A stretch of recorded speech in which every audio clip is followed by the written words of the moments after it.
Hey guys, welcome back to the channel. Today we're doing something a little bit different. We're not talking about either of the cars that we usually talk about on this channel, but instead today we are picking up our first project car. Something I hope is going to give me a bit of content to produce for you guys, but also something that I can be proud of as an end result, having restored it back to its former glory. If you're not already, please do give a like and subscribe. Stay tuned to find out what it is.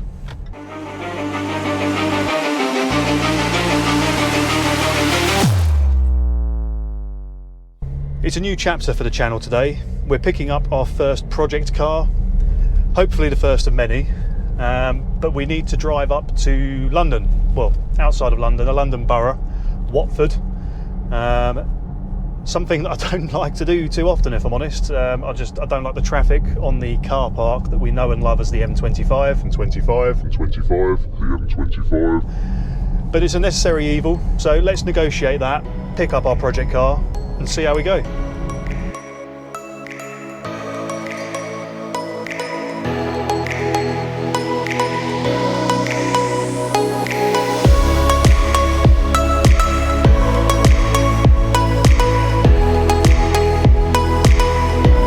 So we finally made it to Watford.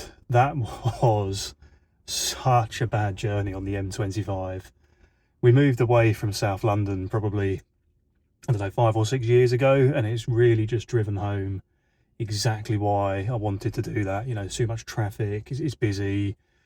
It's ironic, I know, because in sitting in the traffic you become the traffic, but it's just too busy. There's too much going on. To go 2 miles up the road takes an absolute eternity. So we made it. We're here to look at the car. I'll give you a couple of clues as to what it is. It's rear wheel drive. It's a manual. It's a 2 litre. No, it's not a 2 litre, it's a 1.8 litre, sorry. It is rear wheel drive. It's got a Ford engine in it, but it's not a Ford. They're very prone to rusting, and this is a 2006, 2007 car. And it's a convertible, a soft top convertible. So see if you can have a think about what it could be. I'll tell you what it is a bit later in the video. So let's go and have a look at it and see how it is. So did you guess it? I was trying to throw some of you with the Ford early Jaguar era. It's not an early Jaguar, although they are prone to rusts. They do use Ford engines. I don't know why, but I've gone and bought a 2006 Mazda MX-5.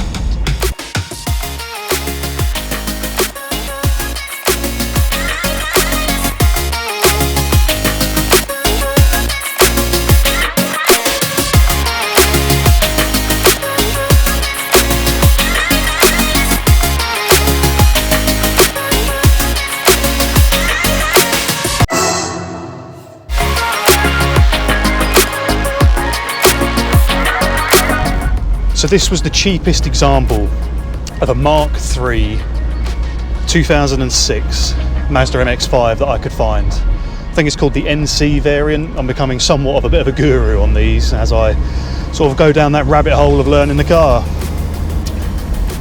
Mechanically, this car is sound, which is what drew me to this vehicle. Cosmetically, she's a bit of a dog.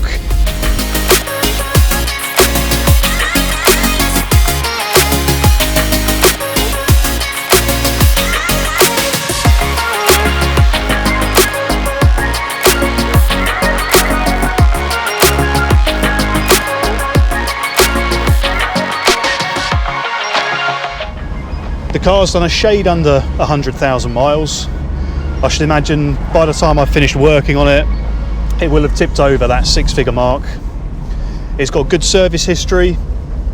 Importantly, and I'm going to knock on wood when I say this, importantly, the engine isn't knocking or smoking. Mechanically, it's very good. And anybody who knows their Mark III MX-5s will know that big end engine knock is a common problem that plagues these vehicles. The rear arches are relatively rust free. There's a little bit just starting to come through that I will address. But the rest of the bodywork, I don't think there's a single panel on this car that doesn't need some sort of love. And that's what drew me to this car. If you watched any of my previous videos, you'll know that I love detailing, taking care of cars, making sure, you know, they're in the best condition they can be. And this is not in the best condition it can be in. So across the course of the coming episodes, I'm going to be replacing a few panels, might even do a little bit of paint work where needed, just to address some of that corrosion or some of those dents. I'll just be trying to bring this car back into the best shape that I possibly can, and turning it into a good example of a Mark III MX-5. Now, I've never really batted an eyelid in the direction of MX-5s. I was always, growing up, a big fan of Peugeots. I had a string of Peugeot 306 XSs, XSIs, GTIs. I think I probably owned about 11 or 12 of those in my time. I never really got into the Jap phase. But these, the Mark III MX-5, they seem to be at the bottom of their price curve at the moment, and they're just starting to come back up. And I was looking for a cheap project for the channel, something that I could, you know, begin rebuilding cars, but without having a massive outlay on a car that's been smashed in a big road traffic collision. You know, I'd love to get to the point where I'm doing things such as the likes of Matt Armstrong, Chris Slicks, B is for Build, Goon Squads, TJ Hunt, you know, all that type of stuff.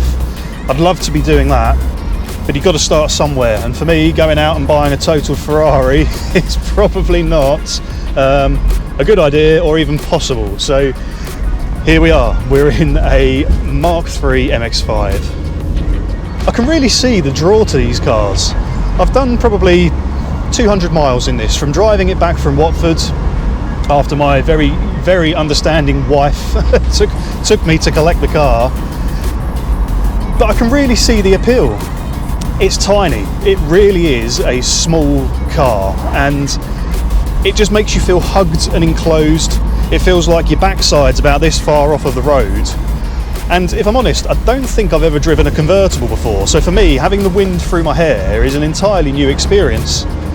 And you know what? I can see where the appeal comes from.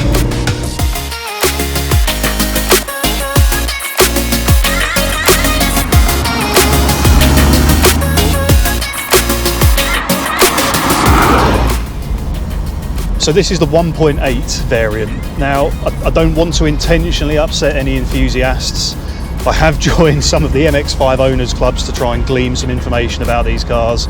So please, guys, be gentle with me if I'm getting any of these figures wrong. I'm not a Jap car boy. You know, that's not where I've grown up. So I'm learning as I go with this. But I think out of the box, this 1.8, 146 brake horsepower. I think that's at the wheels.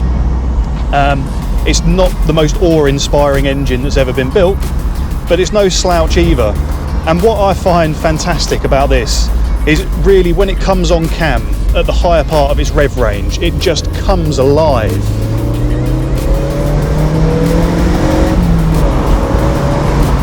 So this car did come with a clean MOT. It had a couple of advisories, but nothing horrendous. I think 2 anti-roll bar drop links that need replacing.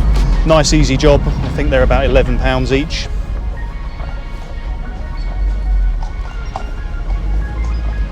Always got to slow down for horses, guys. We all share the same road space and we all go back to a family at the end of the day. So yes, 2 advisories for the drop links. They're about £11 each, so I'll be replacing those. And from the feel of it, it does turn into a corner quite nicely, but it does feel a bit lazy, so I'll probably be doing a full suspension refresh. I'll probably change a lot of bushes. I'll have a look at the shocks, see what condition they're in. And from looking around the car, I've noticed the tyres appear quite old. They've got plenty of tread on them, plenty, but they're starting to crack on the sidewalls. So I think we might look at putting some new tyres on this while we're here as well. You've seen all the cosmetic imperfections in the car. As I say, it is a horrendous example if you're looking at the bodywork. I think I can attack a lot of it with a polishing mop. There are going to be bits that I'm going to have to replace though. This door, covered in scratches. The front bumper and the wing looks like it was painted by, I don't know, someone with their eyes closed. It's not great. So I'll be looking at those. I'll also be looking at probably refreshing the alloys, as well as adding a few sort of OEM plus modifications, if you like. I'm not going to get into modifying this car. I want to keep it mechanically stock, but I do want to add to the trim level and just make it a bit of a better place to be inside. And I also need to get rid of whatever that stain is on the passenger seat. I do not want to know what it is, but it's going. Coming back from Watford in this, I really was quite disillusioned with the car.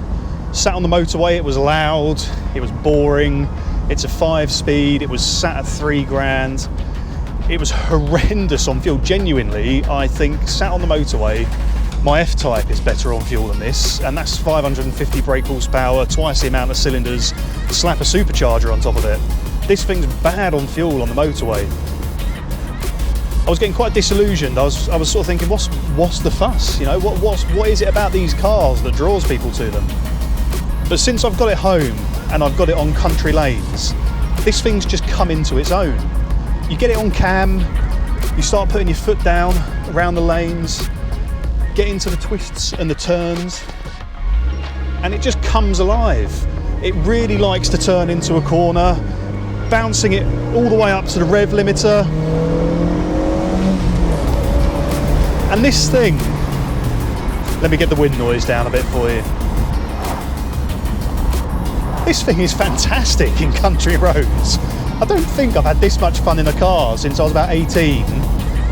And flying around in an old Peugeot somewhere is great. I think I'm beginning to quite like this car. So there we have it, guys, the cheapest Mark III Mazda MX-5 in the country. Let me know what you think down in the comments, and hang around for the next videos in this series I'm going to do to find out how we get on with this car and what we do. Thanks for watching, see you in the next one.